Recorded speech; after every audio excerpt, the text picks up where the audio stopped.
Completely missed the mark. And the reason I completely missed the mark is I focused on support this morning and it was only a 3-minute video and I thought,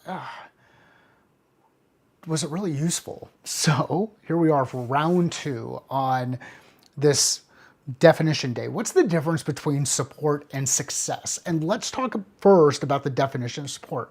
What is support? Support is reactive.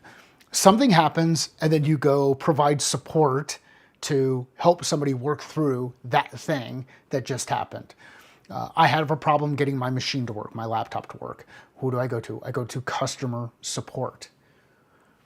I break an arm.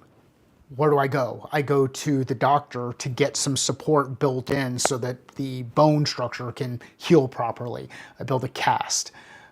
If I have something in the house that is kind of starting to fall or starting to fail or starting to get a little bit uneven or isn't stable, I create a support structure. Support is a reaction to something that is known. Support's a reaction to something that is known. Support is really powerful. And unfortunately, I think there are a lot of companies who have rebranded their customer support team as a customer success team. And similar to what you've heard in The Princess Bride, when the dude uses the word inconceivable, I think you're using that word and you don't know what it means. So let's talk a little bit about success.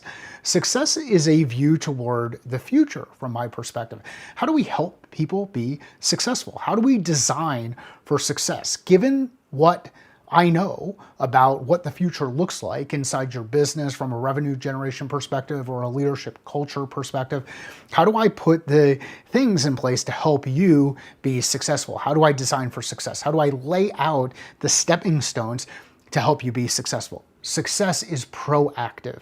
Think about getting ready to cross a river stream and knowing which stones to step on in order to get across that river without falling into the water. Same thing happens with implementation success, which is the cool thing that I got to do early in my career in ed tech and enablement tech. When I was at SmartForce, I was a learning consultant. We were there for implementation success on the business side.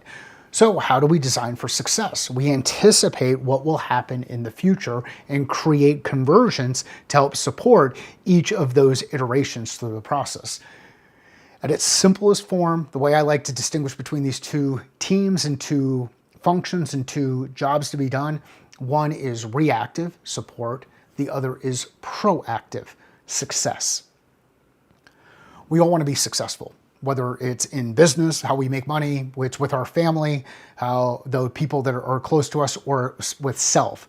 So we need some support structures in place to help provide the process and the steps to help us move forward on that success journey.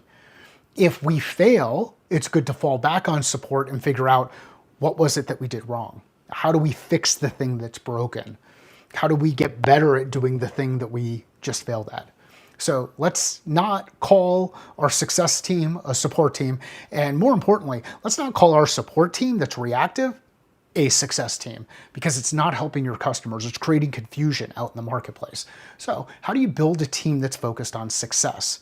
Well, figure out where the customer is today, they're A, where they want to go, Z, design backwards each of those individual steps. There can be, how many letters are there in the alphabet? I think 26, is that right? God, that is gonna look horrible if I missed on that. But so we work backward for each of the individual letters, 32. Man, I am confused this morning. So we design backward for each of those steps, but then we create the structure to help them move from A to B and B to C and C to D to reduce any risk of trying to jump too far, breaking something, and then needing that support structure in the end. I hope that helps to distinguish the difference between success and support. I'd love to hear how you think about it inside your organization and what structures you're putting in place to both support your team, react when something goes wrong, and help them be successful. What does that onboarding process look like? What does the everboarding process look like? How are you designing for experience for your internal customers inside your business? The cool thing about working with customers, whether they're internal or external, is you can design for success if you leverage your experience and your expertise and can start to see what a future might look like and help people move through each of those individual stepping stones. So to clarify, support is reactive. It's something that is absolutely necessary. People are going to break things. People are going to need help. Something's going to go wrong. You need to have a structure where people can go through, where people have been there or done that before, and they can help people navigate whatever the challenge is. Because sometimes that break that happens is not due to the thing that we think happened or due to what we remember. It's due to something else. And that's where a support team who asks questions can really be helpful for your customers. On the flip side, the success people inside your organization, which is a really powerful role, can create opportunities for growth, opportunities that improve retention inside your business by creating those opportunities for your customers to grow and that expansion to occur. We didn't really, one more thing on success. Success is that future focused thing. We can design for success, and then we can test based on how we're making progress to determine whether or not the structure that we've put in place to support success is actually working. Sometimes the structure we put in place doesn't actually work. It creates more confusion, it creates more noise, it creates more unnecessary friction. So let's look at the teams as two separate teams: support reactive, success proactive. If your success team is acting reactive, they might be a support team and you are just calling them something different.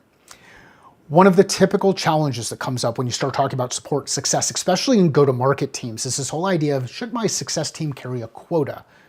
If you're interested in that, I'm going to go into that just briefly. If you're not interested in that, thanks for watching. Share this with somebody who you think would find it valuable. Now let's move into the success piece from a quota or revenue generating piece. If you are working in an environment where the sales process is not very complex and the engagement with your customer is not very complex, I would recommend that your success team is actually a quota carrying person, because it doesn't make sense to have your customer go talk to the success person about their success and then go talk to a salesperson about how they're going to renew. It creates more confusion. It creates some challenges inside the organization. If there's a high level of complexity, meaning you're dealing with a number of different people inside your organization, then sure, specialize those roles. But if there's not, why not have your customer, give your customer the opportunity to work with a single person throughout that process? And I think there's a right way and a wrong way to do this. If you make it so focused on renewal, that is going to feel very reactive, and it's going to feel very driven by you and your specific needs inside the organization. If you actually shift and start focusing more on growth, how do we help? How do we accelerate speed to impact? How do we improve implementation inside our organization? Then what you're actually going to find is you're starting to push and pull in the right areas at the right time to help that customer grow at a pace that makes sense for them. This is where that design for success is really important. And then you can go through things like quarterly reviews or business planning reviews or whatever the cadence is. But in there, you're talking not only about what's changing inside their business, what they're looking to do as they go forward, what's changed in your business in the context of what's changed inside the customer's business, and how you help them prepare to be successful on that next stage of their journey. So support, success are different. It's okay to have your success team have a quota, have a revenue target that they have inside the organization. There are right ways and wrong ways to do it. And if you are looking for help there, I am happy to share some direct experience around mistakes I've made in that area and things that I absolutely do when thinking about it in that context going forward. Hope you have an awesome day. Hope your week is off to a great start. If you are looking to simplify your approach to achieving results, move things forward, take a look at the note card that we shared over the weekend.